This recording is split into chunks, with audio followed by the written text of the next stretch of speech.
Starts having a few issues with the, and so I don't know whether CPD consult will say anything before we get started. CPD consult. I will look at it.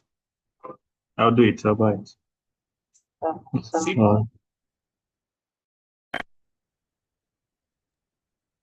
Hello, Mr. Alote. Yes. Please go ahead. We've already done the intros. Okay. So this all is right. the time for lectures. So let me go ahead. Go ahead. I just wanted to find out if you had anything to say. So this is our first meeting. We want to look at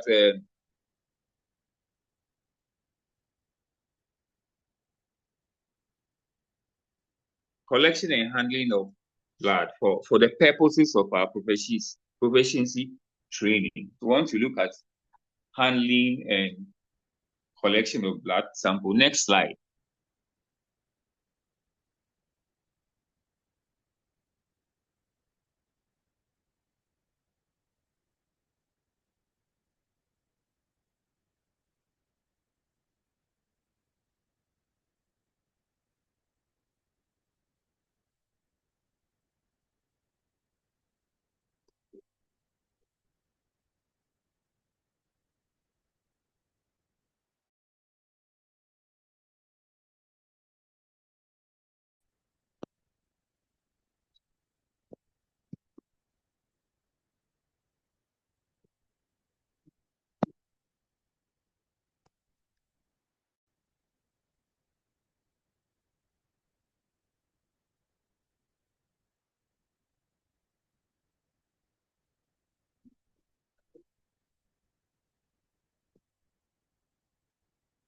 Latif, can you be varying this slide? Okay. Because Sorry, I was having a challenge, but able to I think I'm able to move it now. So if you can move, please move. Okay. So the you have moved one slide ahead. I want to go back one slide. Yes, collection and handling of sample is what I want to talk about quickly. We are going to the next one. So go back one step. Yes. So in hematology, everything we do begins with the proper collection of a sample, so that we need to do clean venipunctures. You don't want tentative jabs. They are very important when it comes to hematology. We prefer venous sample for most of our examinations, and we know we can best withdraw from the antecubital vein using a disposable syringe. These are things that we know already. We must use standard methods. We must have our ISO in mind. So standard methods for blood collection. We must use appropriate needle, usually a 19 or a 20 SWG would suffice. And SWG stands for standard wire gauge. It is a measure of the thickness of needles, actually borrowed from the wire industry. And the relationship is inverse. If you have high numbers, it means the needle is thinner. So if you have 21, it is thinner than 20 or 19. And what we use for regular collection of blood sample for evaluation in hematology is the 19 or the 20. Next slide.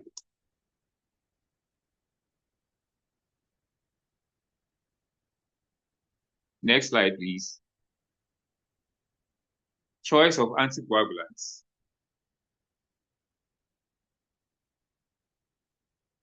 Next slide, please, Latif.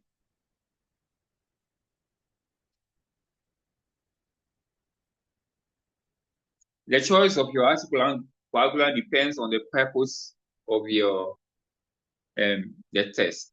For our purposes, full blood count and morphology evaluation, EDTA is the one that we need, and it is indeed for routine hematology work. EDTA comes as a sodium, potassium, or a lithium salt. According to the International Council for Standardization in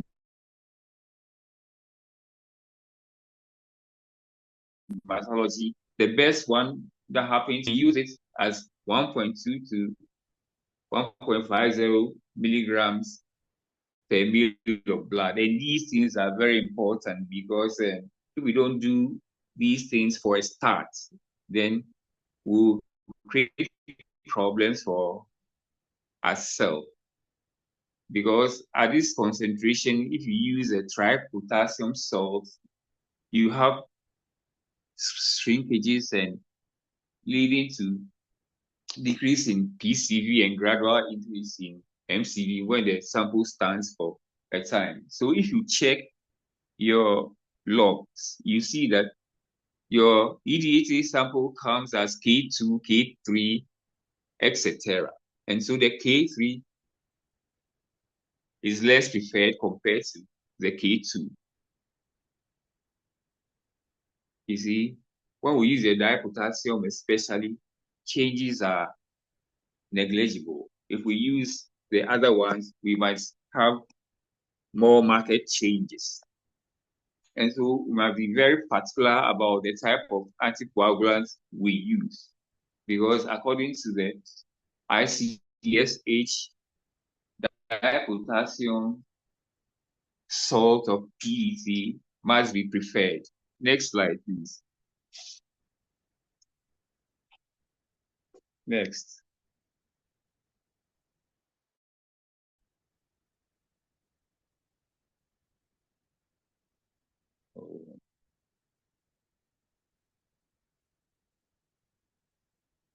Excess EDTA will cause shrinkage and bring about degenerative changes in all the cell lines, red cell, white cells, platelets. Becomes important. Blood anticoagulant ratio becomes very important. We don't want to have degenerative changes and attribute them to changes in the cell due to disease conditions or due to pathologies. And therefore, blood anticoagulant ratio is very important. Thorough mixing by inversion is recommended.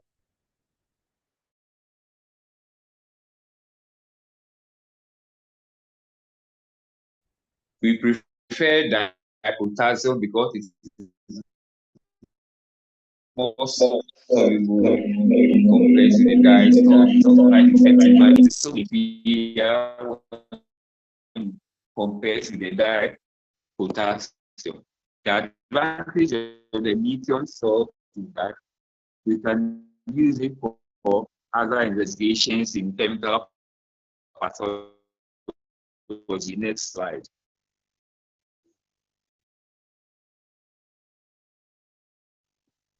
That's it. Next. Next slide. We have other anticoagulants that we use in hematology. It is a choice when we want to do ESR. Depending on the water of crystallization of the salt, we might decide to prepare 3.2 solution or 3.8 solution. The salt crystallizes with water.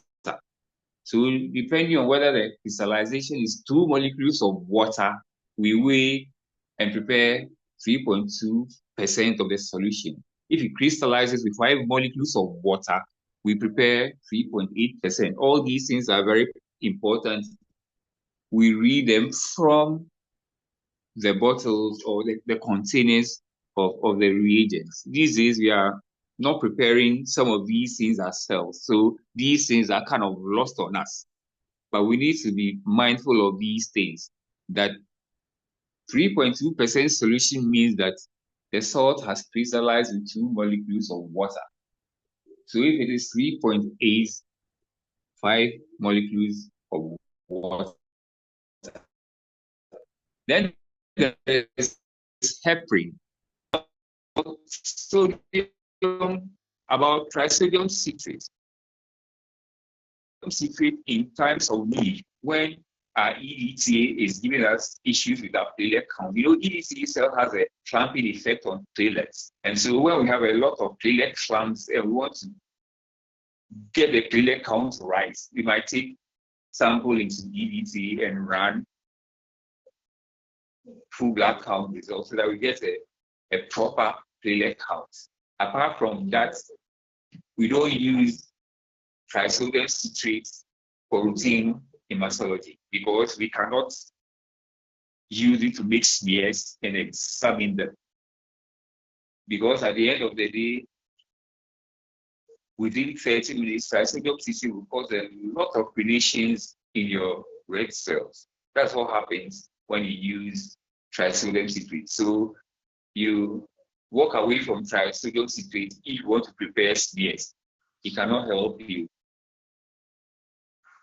Heparin is used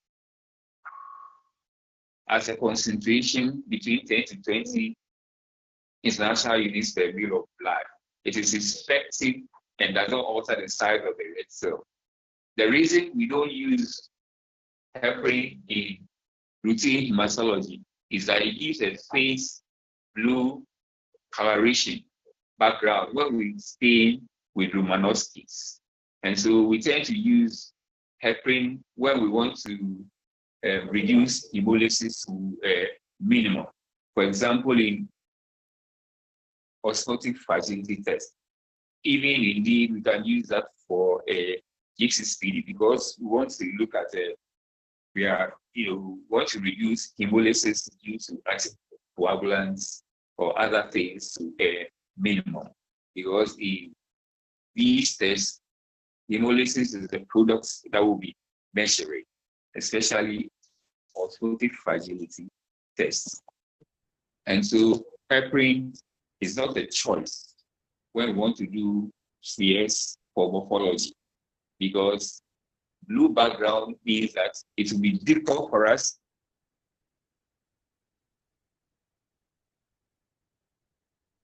to determine which ones are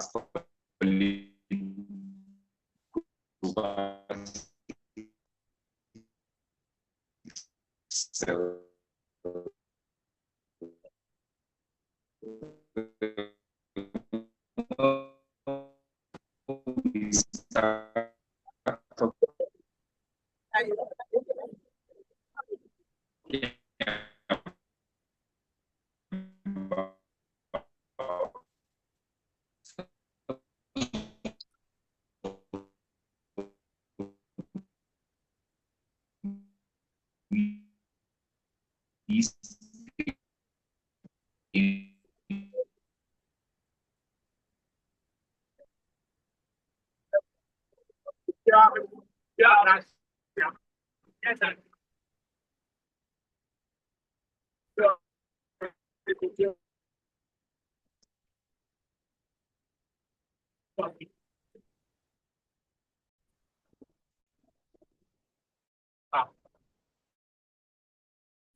Yeah, sorry, I was lost.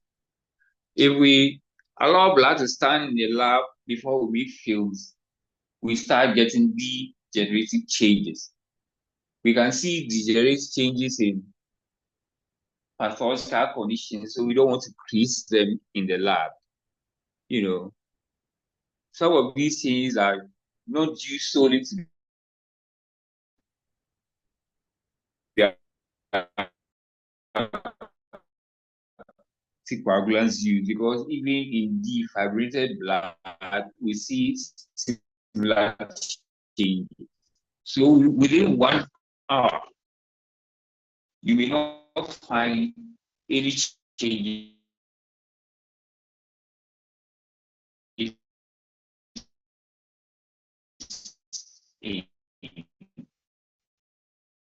in the morphology of the blood cells at room temperature. And room temperature here is defined as between 18 and 25 degrees C.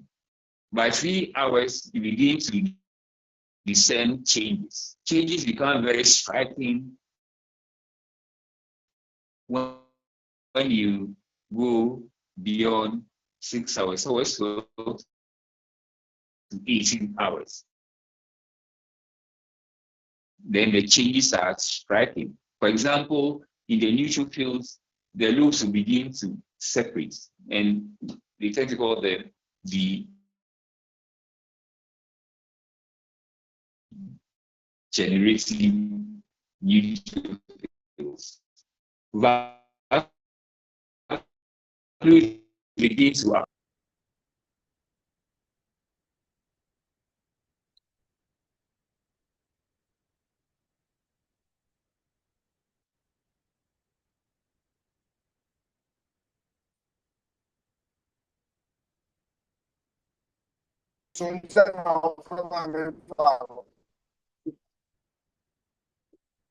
Name bese na me wa kra, na me wa kra.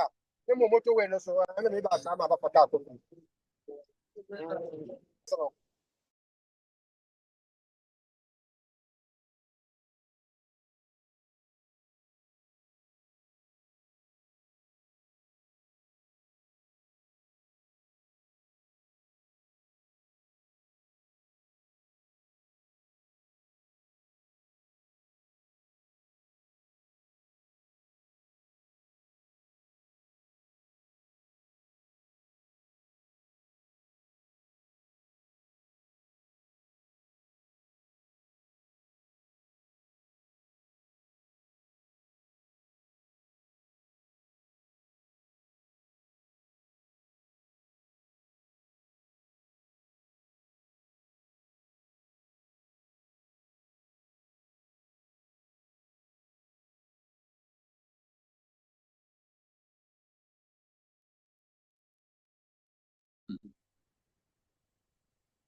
when we allow a length of time, and we see within 1 hour, changes will not be apparent. But by 3 hours, changes become discernible. Between 12 hours to 18 hours, the changes are striking. For example, neutrophils will become degenerated. Vacuoles begin to appear in the cytoplasm of the neutrophils. You don't want it like that because in bacterial infections, vacuolations are part of what we call toxic changes in the neutrophils. So you don't want to create it in the lab and attribute it to a disease condition. Next slide. Next slide, please. When it comes to the mononuclear cells also, vacuoles may develop in them, the monocytes and the lymphocyte, they may also show vacuoles. You don't want that. Vacuolation would occur when you leave them on the bench. In the case of the mononuclear cells, you will even see budding of the nuclei. The nucleus will show budding or disintegration. You don't want that. And so the best thing that happens to us is not to leave the samples on the bench for this length of time to create these conditions, because when we do that, we see them under morphology and would attribute them to disease conditions. That's why the way we collect the sample and the way we handle the sample becomes very important. When you take the red cells, for example, they find up to 6 hours at room temperature. When you leave them longer than 6 hours on the bench, we tend to have crenations and spheric. Crenations are found in pathologists. So you don't want to create crenations and even spheric. And then you say you are seeing spherocytes. Your spherocytes might be spherocytes from the bone marrow, not spherocytes that you have created. And so we don't want situations where we leave samples unattended to and create these conditions.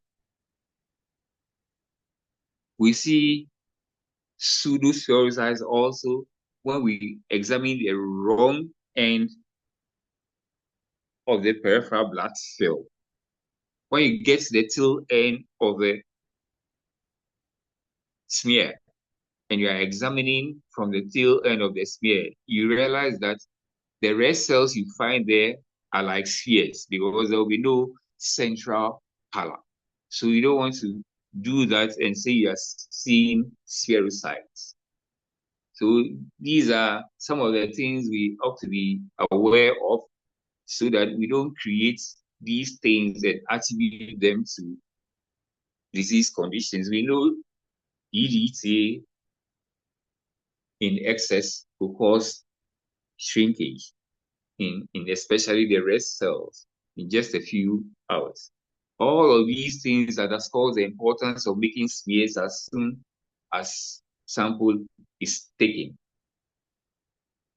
The best thing that happens to us is to plan and make our smears as soon as our samples are taken. 1 to 3 hours is permissible because, like I said earlier on, changes may not be discernible as yet, but over that, we begin to see striking changes. Indeed, even between 1 to 3 hours, the changes are just retarded. They are not abolished. So what it means is that as soon as blood is taken out of the body into an anticoagulant, changes can begin to occur.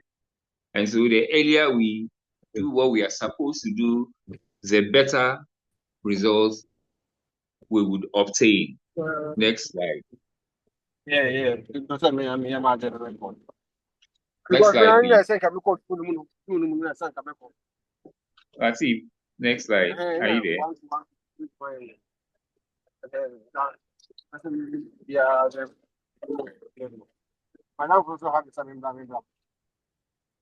We are continuing.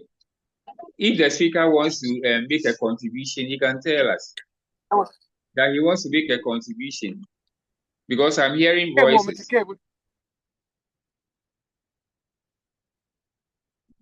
I'm hearing voices. If the speaker wants to make a contribution, I'm all for it. Should I continue, please? Yes, please. All right. And so these are things that are just reminders, things that we take for granted, that we think will not affect us. But at the end of the day, they are the ones that affect us. We want to begin with doing a very good smear, avoid all the problems, and then anything we see that that is a pathology becomes what we speak to, not what we have created. And so it is why we want to talk about these things. We may not think they are too important, but they actually are very, very important. Can you imagine created cells and you write that you have seen bare cells or created cells, and therefore you are attributing it to uremia, for example? It is why we need to be careful and do what is right from the beginning. In hematology, once you don't begin very well, your results cannot be relied upon. We like to use a lot of venous blood, but there's this practice where we mix smears before we add them to the blood to an anticoagulant when we want to screen for lead toxicity, because lead is less well demonstrated when you put blood in any anticoagulant. The problem here is that we have a difficulty estimating the platelet count. If you are aware, there's a way to estimate platelet count using your peripheral blood smear. And that helps to, indeed, the peripheral blood smear is a way of validating your full blood count result. So a way of validating your platelet count from your FBC machine is to make an estimation of the platelet count. And I'm saying here that if you do a peripheral blood smear using capillary blood, it is not going to help you estimate the platelet count very well because of platelet clumping, and therefore this kind of thing comes in handy when we want to do a quick check for platelet function. If you want to see whether someone platelets is aggregating very well, the quickest way you can do before you do all the other tests for platelet function is to just do a finger prick, make a smear, and find out whether you see platelet clumps. If you find platelet clumps, it is functioning well, they are aggregating very well. If they are not aggregating very well, then you see no clumps at all. You see discrete platelets, because in capillary blood, platelets adhere to the walls, and therefore you see clumping. Next slide. Next one, please. We talked about anticoagulants, which you all know by now, the different anticoagulants that we have talked about.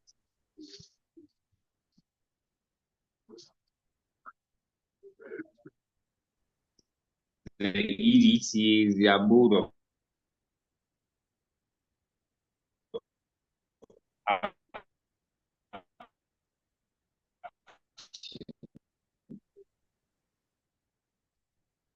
we should know.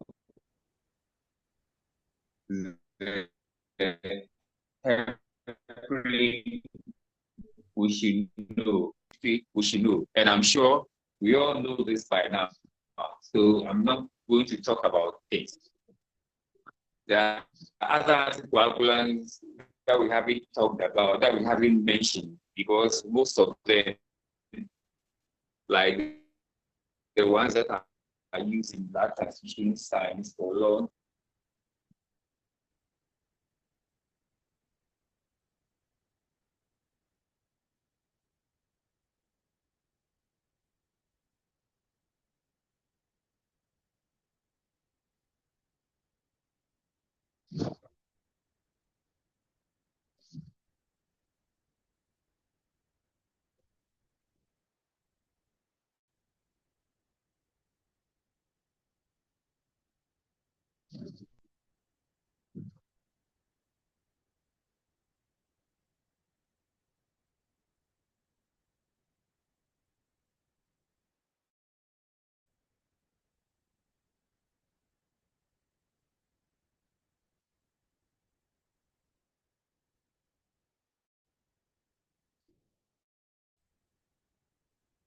Hello, Dr. Latif.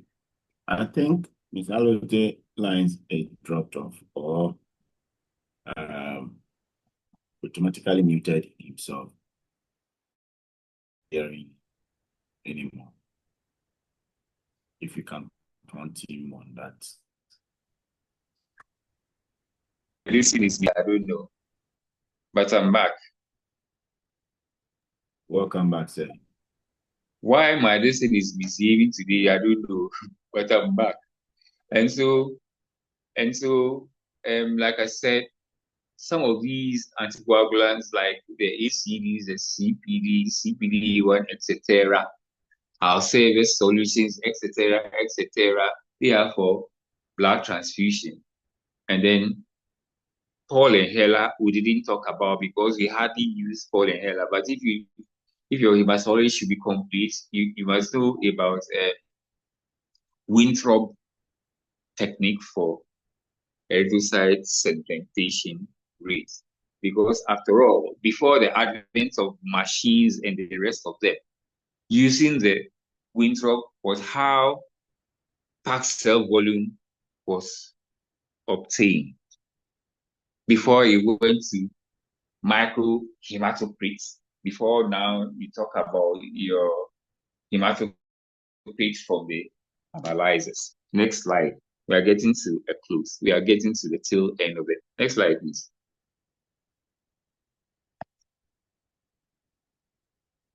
That's the next one, please. And so let's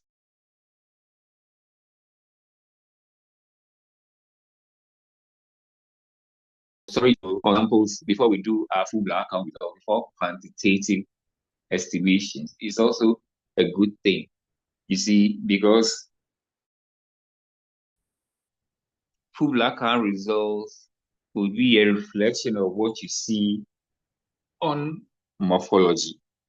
And so if we don't get it right, we'll not be doing a very good job. And so when we make the blood to stand like before, unattended to, it doesn't matter which anticoagulant we use. If it stands for a very long time, these are some of the changes that we get. Mean cell volume is raised, FCV is raised due to there's increased fragility. So when you do osmotic fragility, you say, oh, that's increased fragility. Meanwhile, you have let the thing to wait on the bench for hours. ESR is affected. Platelets, white blood cells are also affected. If you put it at 4 degrees, the changes will occur though, but they occur more slowly. You see. So what it means is that you can put your sample at 4 degrees overnight and you can do most of the tests without having a lot of problems, provided you don't freeze them. But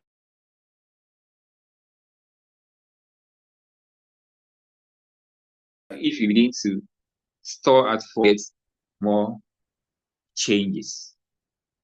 And so we don't want situations where we store blood 2-3 days in the fridge and then we say we want to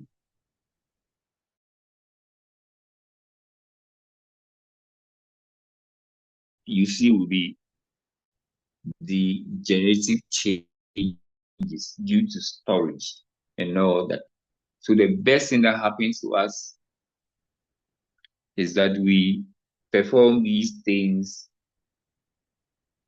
within 1 to 3 hours. That's the best thing that happens. And one advice I want to give is that to always feed your analyzer first before you do any other thing. You'll be on your way to producing very good results. The idea of making smears and BS and pouring for ESR before you go and feed the analyzer has effects on the result. design such that think through our workflow such that we rather perform a full blood count first before we do other things. I am sure we'll get better results. Next slide.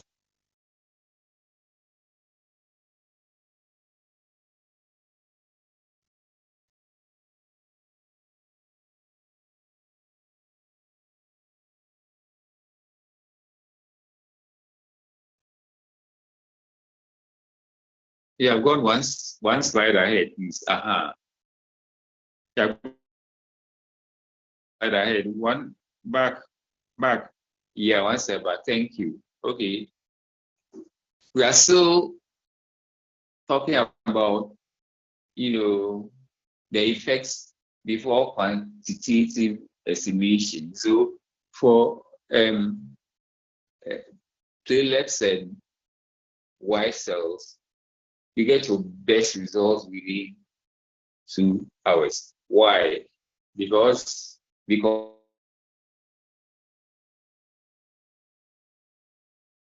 of disintegration and budding and the rest of them, they elevate your platelet count unnecessarily. So the best result is to work on your sample within 2 hours. And some of these things we can put to tests. I am sure we can put them to tests if we like. You can take samples and leave them, and like take samples and run them. Your platelet count and your white blood cell count, and then after 2 hours, 3-4 hours, you can run and compare and maybe calculate the percentage differences that you might get. So it will be a good practice for us to put some of these things to test. Reticulocyte count remains largely unchanged when you store the blood at 4 degrees C. But then, at room temperature, for example, if you leave it for a long time, it begins to fall. Nucleated red cells, if you leave it on the bench between 1 to 2 days, you might not even see them. Hemoglobin is something that is very stable. It remains unchanged for days. The only thing that can affect it is that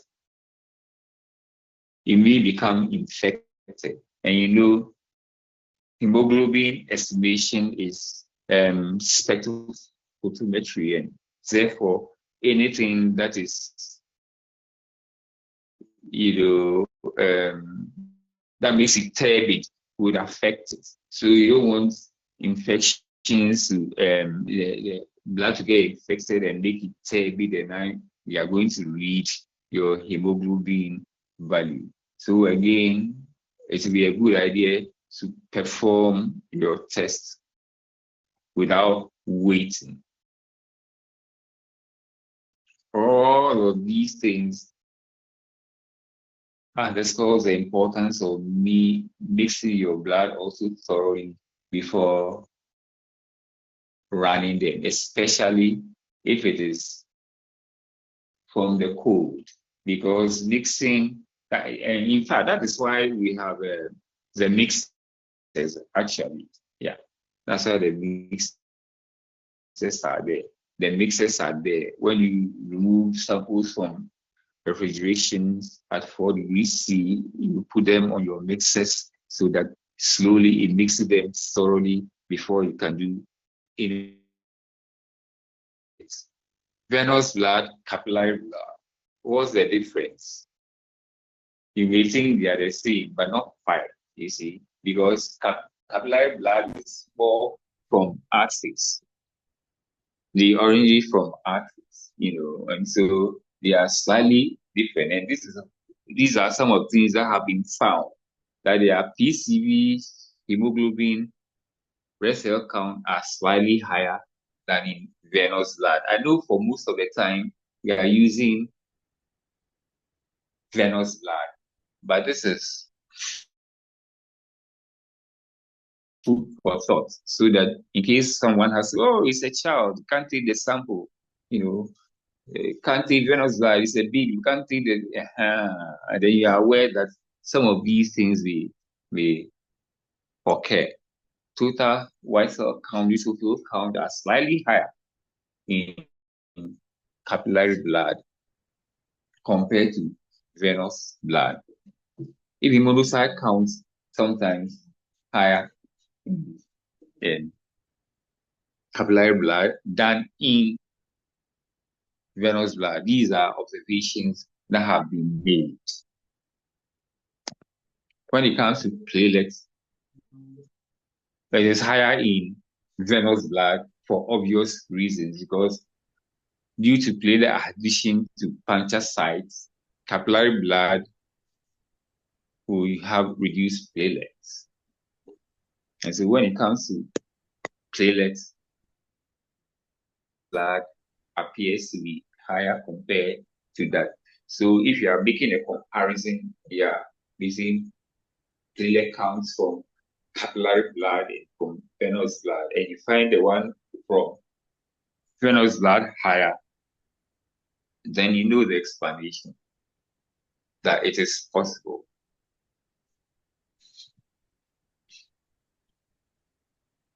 That's the end of the presentation. I'm sorry it was fraught with a lot of problems, but I am sure we now know how to collect and handle our samples before we run our full blood count and before we make our smears for morphology. Thank you. Any questions? No questions. Latif. Hello. I just Hello? said thank you. Yeah. I have a question. Yeah, please, I'm listening, sir. With the lead part, I really didn't get that part. The lead part, with the capillary, you said if you are suspecting lead, something. No, if you want to, when we begin to look at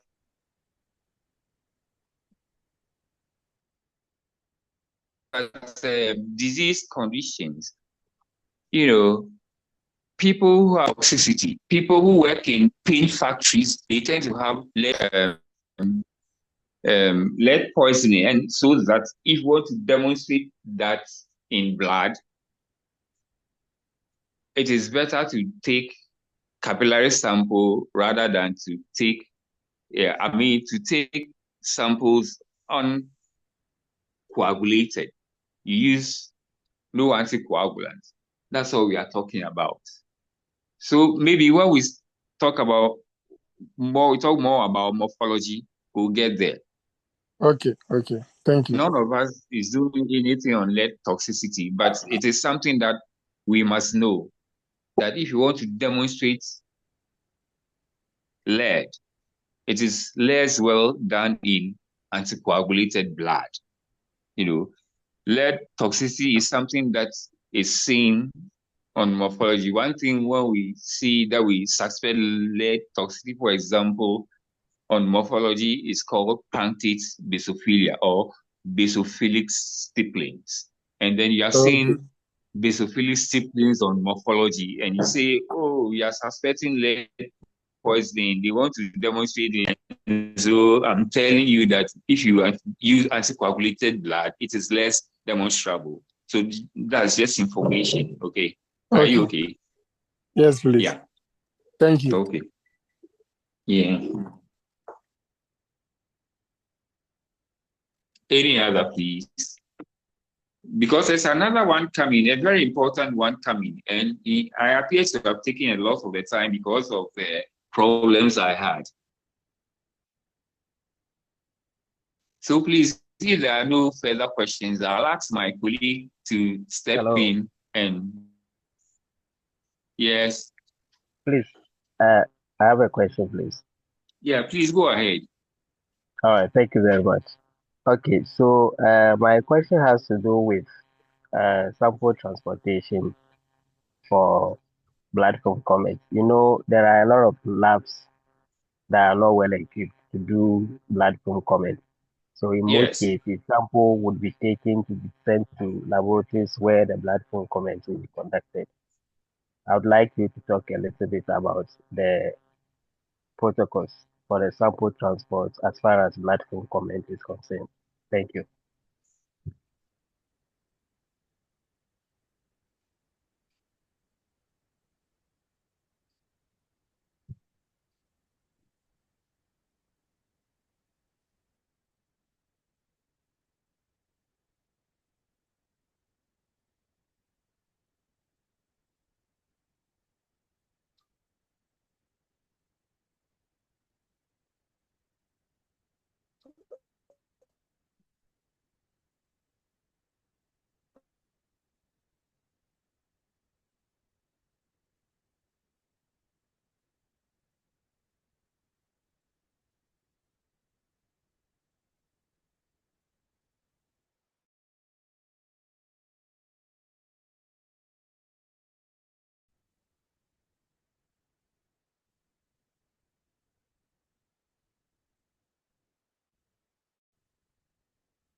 Please, a colleague asked a question and I want to find out whether the fellow is satisfied about making us. I answer by saying we're better off making the smears. If I'm say working in Kolebu and you want to come and give me slides to examine for morphology, you can't come and give me EDT samples. I expect you to make smears, stain them nicely, package them and transport them and bring them so I can examine. You get it? But if you are talking about a situation where you don't have anything at all, including an analyzer, then of course there are protocols for transporting specimens according to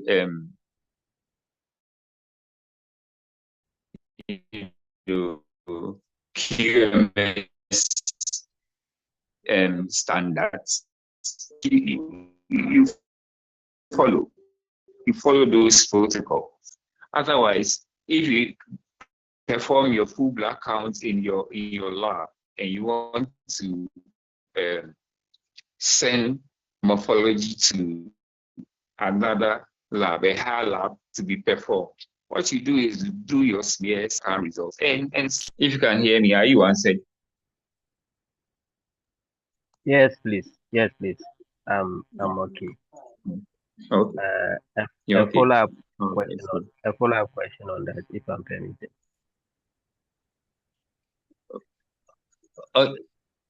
Come again, please.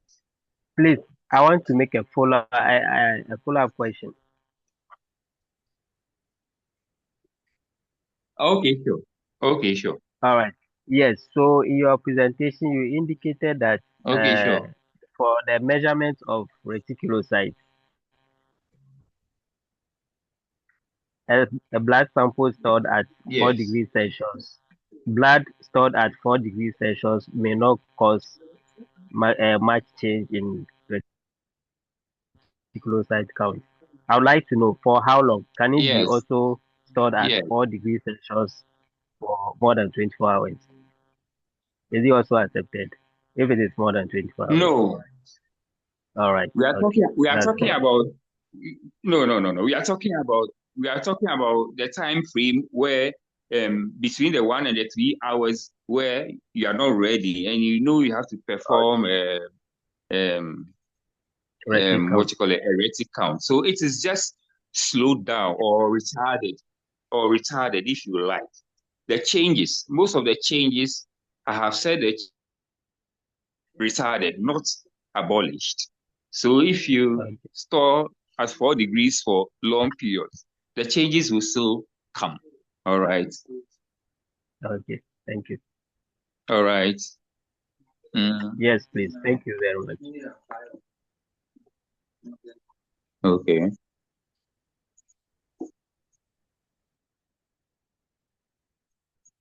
Please, any other?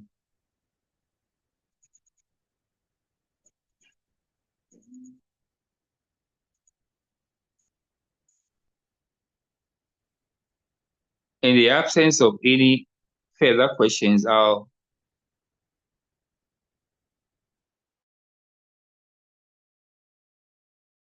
step in.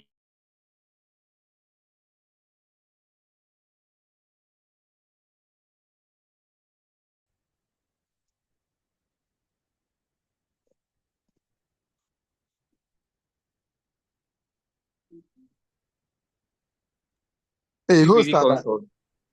Say again. Who's that now? I can't hear you, please.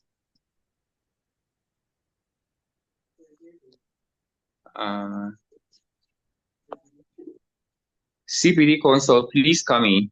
Over. Wanda, you don't bet. Mr. Salute, Yes. are we done for today? Oh. Is Victor online? I've not seen him online. So the arrangement was that this thing was coming to will come quickly, and then he'll make a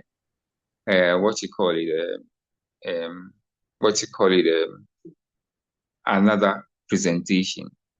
If I known he wasn't coming online, I would have prepared to do that also.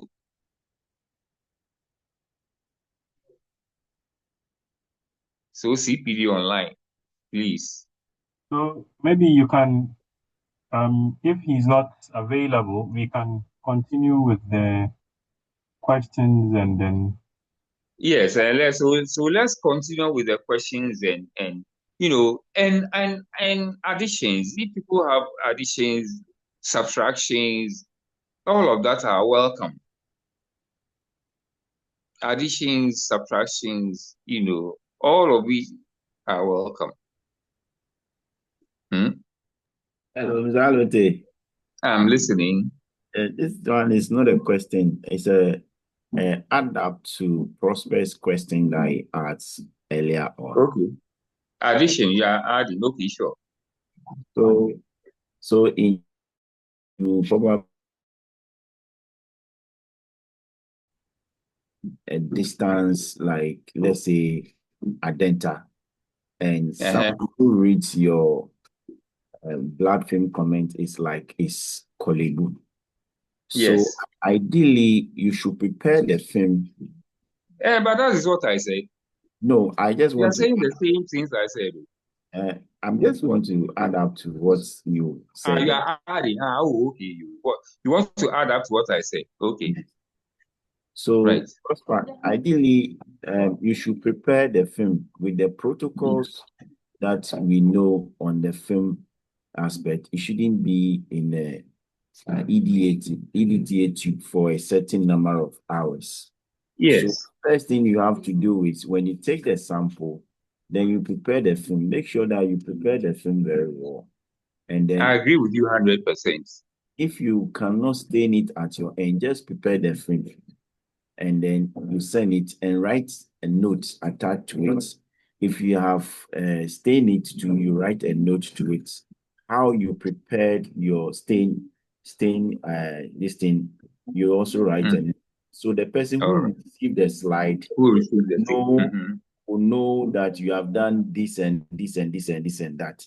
He will not repeat anything to counter or do anything wrong with that. And that is the protocols normally we do. And it's just an add up to what Dr. Alote Okay, so I'm happy you know your protocols for shipping what you call it specimens, which is very laudable, which is good, which I agree with 100%. Not taking anything out, 100%. Thank you.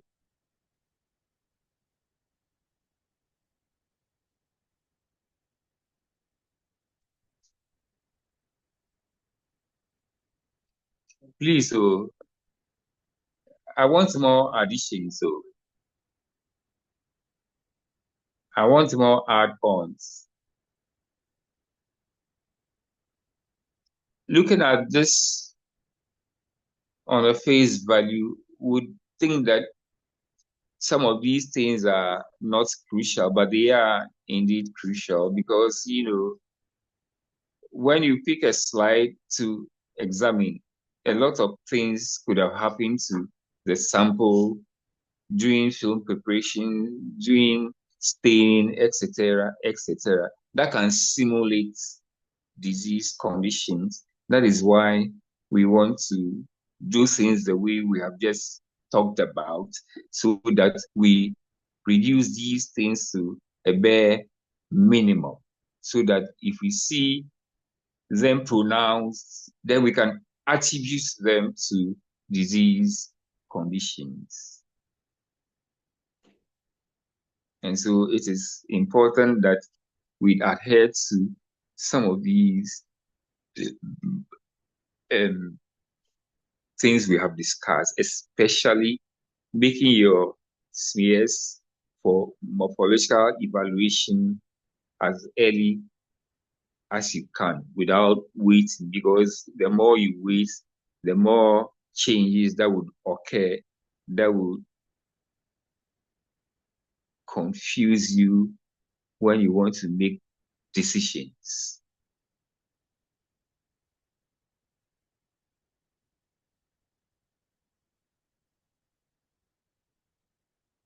And so it is very important for us to take notice of these things. And I want to say this again. It is very difficult for us to accept some of these things because we have done things in a certain way for a very long time and it has worked for us.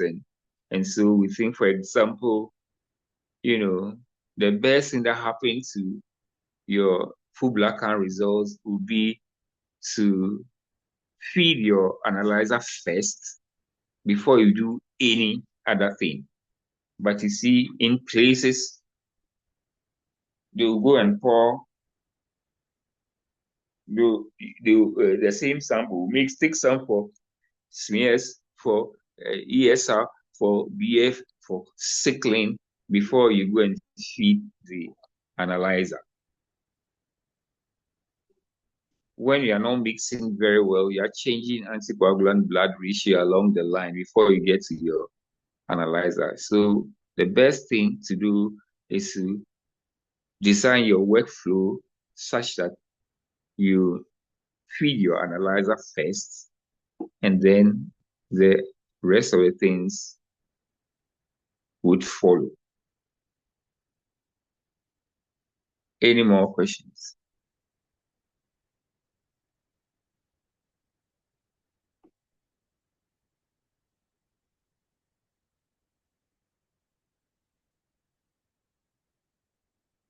Please, I'm waiting for any more questions.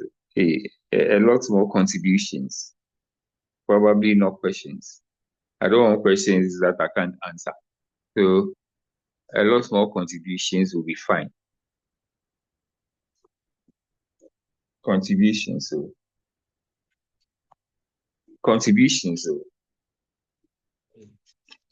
My glasses.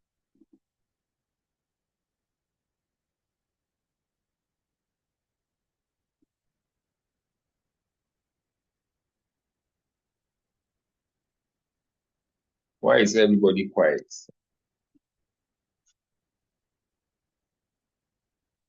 Why is everybody quiet? Okay, so I glossed over what is it called? Mode of action of anticoagulants. I want colleagues to tell me the mode of action of the different anticoagulants that are used commonly in routine hematology, beginning with EDTA. So I want one of you to tell me.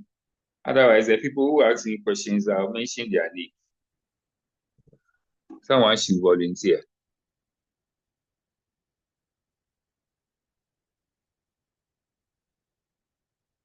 Mode of action of anticoagulants that are used commonly in hematology, beginning with EDTA.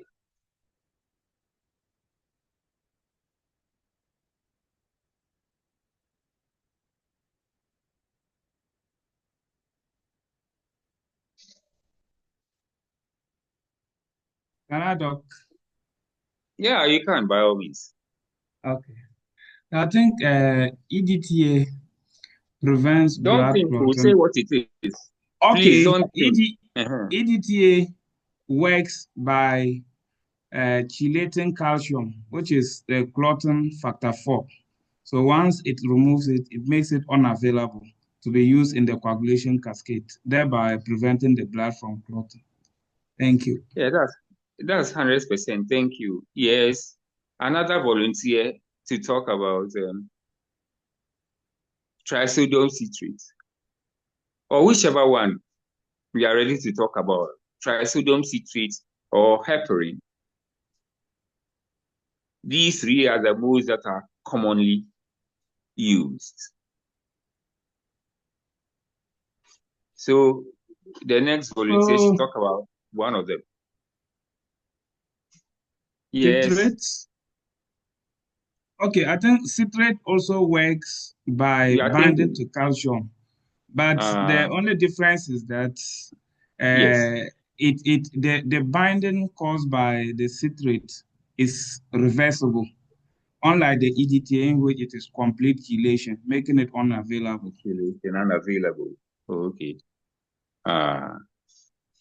What about heparin? Heparin binds to antithrombin 3. So antithrombin 3 is a natural anticoagulant that is an inhibitor that is already produced. So once it binds to it, it increases its potency. So it prevents, once it binds to the antithrombin 3, that prevents the conversion of prothrombin to thrombin. And in certain instances, it may also help in the inactivation of the activated thrombin. I see. So it actually potentiates. That's a word. Antithrombin 3, yes. Yeah. Okay. Yeah. Yes. So that's the word. So you see, you know your coagulopathy as well. That's fine. You have been learning recently, eh? You have been reading. That's good. Yes, please. That's good. So that's good. So you see, these things we have to know on top of our heads so that what the things we do doesn't appear to be non-scientific. You know, things that we do, we at times create the impression we are adding things and A to B to get C, and actually not doing science. But if we know the science behind all the things that we do, you see, our colleagues, the medics, when they read, they evaluate morphological smears. They expect you to do all the good work so that they will read. So if you don't learn how to do the good work for yourself and read, then you are in trouble. Because what happens is that if you do bad work for them to read, all they do is that they say poor film, and then the work is not done. And because samples were taken from the lab, the clients blame the lab for work not done. So that is why we need to be able to put these things in place so that we can do proper smears for ourselves, or if you have to do proper smears for any other person to evaluate, it will not end up as poor film repeat. Because we have seen that a lot. I've been in the working space too, and I know what I'm talking about. So it's a good idea we are aware of some of these things so that we avoid them and, be able to make proper smears and evaluate them. Thank you.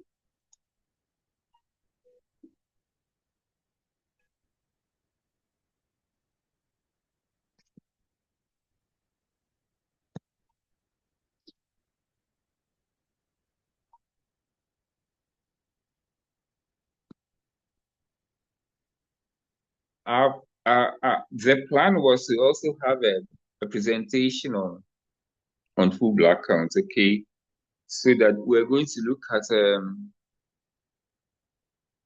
in fact, the hematology analyzer. You look at some principles and the way it works and the rest of them, and probably look at some sources of error. Look at some sources of error. Look at results that are generated from the full blood count analyzer, depending on whether we are using which one, a 3-part or a 5-part, or all of those things that we know about. We're going to talk about those quickly, and then we talk about some of the sources of error. And then once we are able to do that, then we look at how do we use the full blood count results in addition to other information that we have to make diagnosis? And then we go on to look at some results and some workups. And then we come to do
Latif, are you there?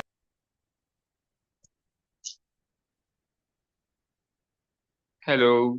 I'm here. It's Olusi. Uh-huh.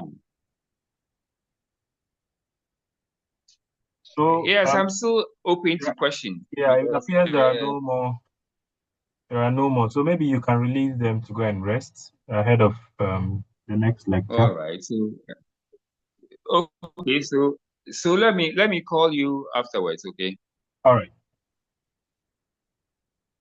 Yeah, all right. You thank you for giving me audience. Thank Okay. you too for making time for us. We are grateful. All right. So All the right. lecture has been recorded. Hopefully we'll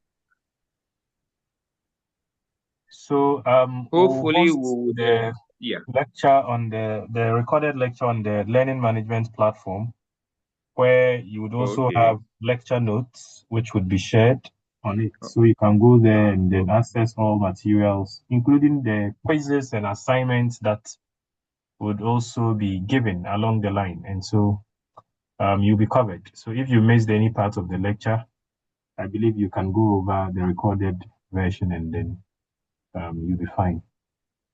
Thank you so much. And so sorry for the network challenges we had today.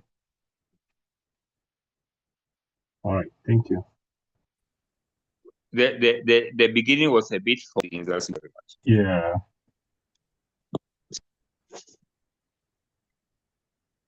So good night. All right. Good night. Bye.